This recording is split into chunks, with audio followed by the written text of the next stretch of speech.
thought it might be a good idea today if we go through some of the things that you can still sow in June. And I think it will be especially beneficial to any newbie gardeners, which we do have quite a few that follow this channel.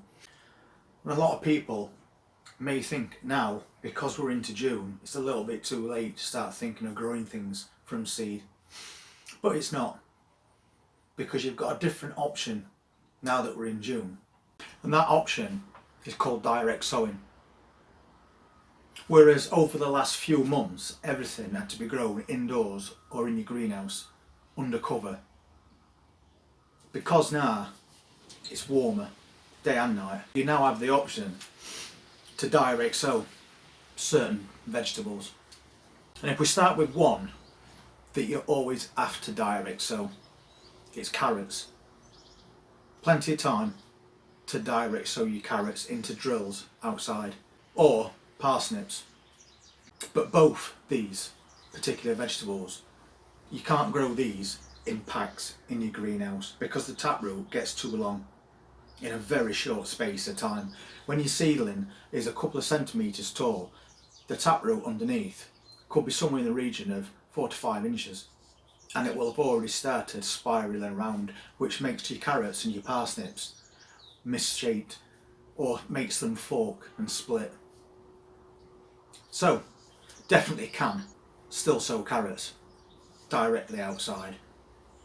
Just make a very shallow drill and then sprinkle your seeds in, and make sure that you sow them thinly as well, because they need a little bit of space in between each other to grow, but you can always thin them out later on. Another thing that you can still sow, and you've got two options obviously with this one. You can direct sow it, or you can start it off in your greenhouse in packs, and they're brassicas. So you can still sow your cabbage, cauliflower, calabrese and kale, and especially kale because that likes to grow through winter. So again, you could just set up some packs in your greenhouse. No eating whatsoever required at this time of year. Just put a couple of seeds per cell and wait for them to germinate, and when they get to a decent size you can then plant them out. But don't forget, you've got to provide them with netting, otherwise, first off, when the little seedlings, pretty much everything likes to take a bite out of those. Pigeons will rip the old plant out of the ground. And then you've got your white cabbage butterfly, which will lay eggs on any of your brassicas that will hatch into caterpillars, which will then consume pretty much the entire plant. So they need to be kept netted until the butterflies have gone. So that one as well, sow into packs, grow them in, or you could direct sow them outside. And you can also direct sow swede or in the greenhouse as well, which is also part of the Brassica family, so again it will need that protection.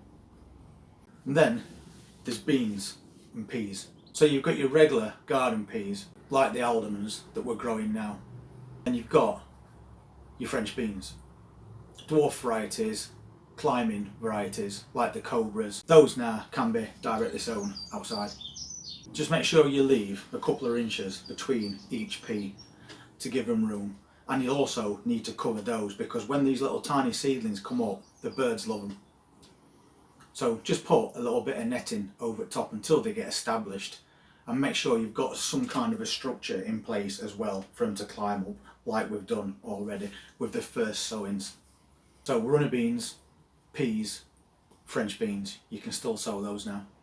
And then your things like spinach and lettuce, they can basically be sown all year round. And I still germinate them in the greenhouse because they germinate quicker, the plants grow, as you've seen on previous videos, quicker, they become nice big plants for you to plant outside. And obviously the cold hardy plants as well, and spinach actually prefers cooler temperatures.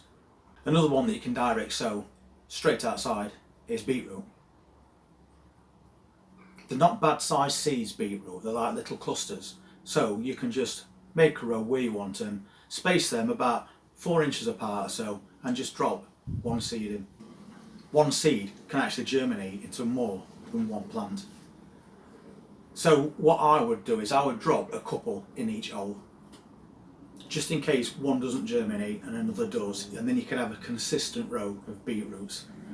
And I've grown these from summer through autumn all the way through winter, and they've been perfectly fine.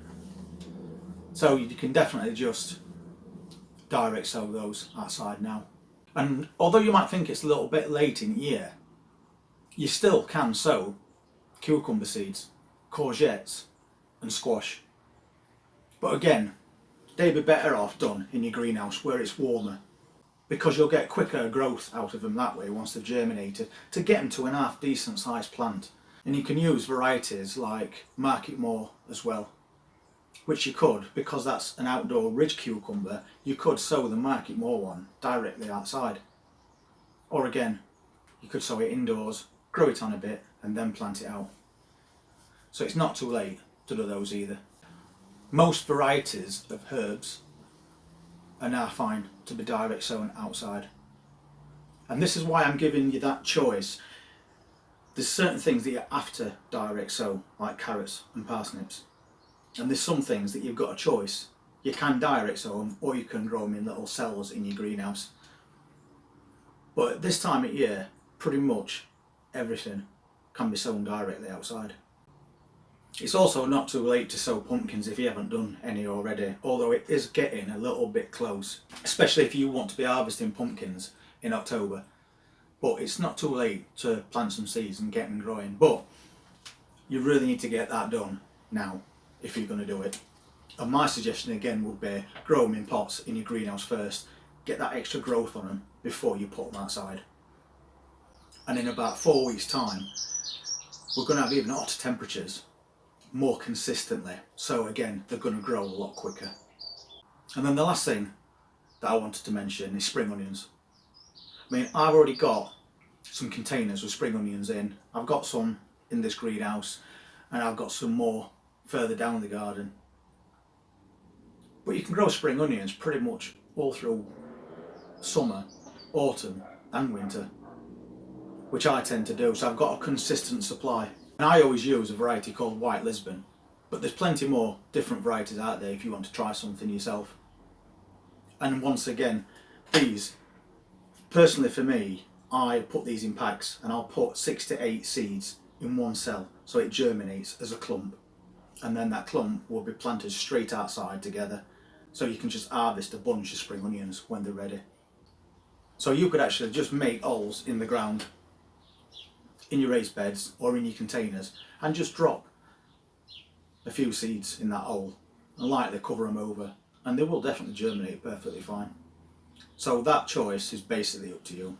And I know there's other things that you can still sow at this time of year, but I put this list together of things that I tend to continuously sow through the year up to a certain point.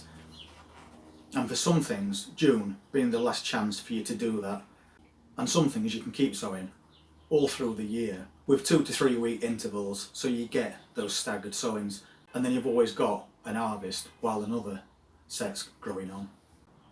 Anyway, I thought that might be a useful video to put together, especially, as I said, for the new gardeners that are following this channel at the moment, that may think that they've kind of missed the boat with some of these vegetables when you definitely haven't. There's lots and lots of things that you can still sow from seed to grow on through summer and autumn. And if you want to see what else we do as we start to approach summer, then just hit that subscribe button and press that notifications bell, and we'll see you on the next video. You all take care. Thank you.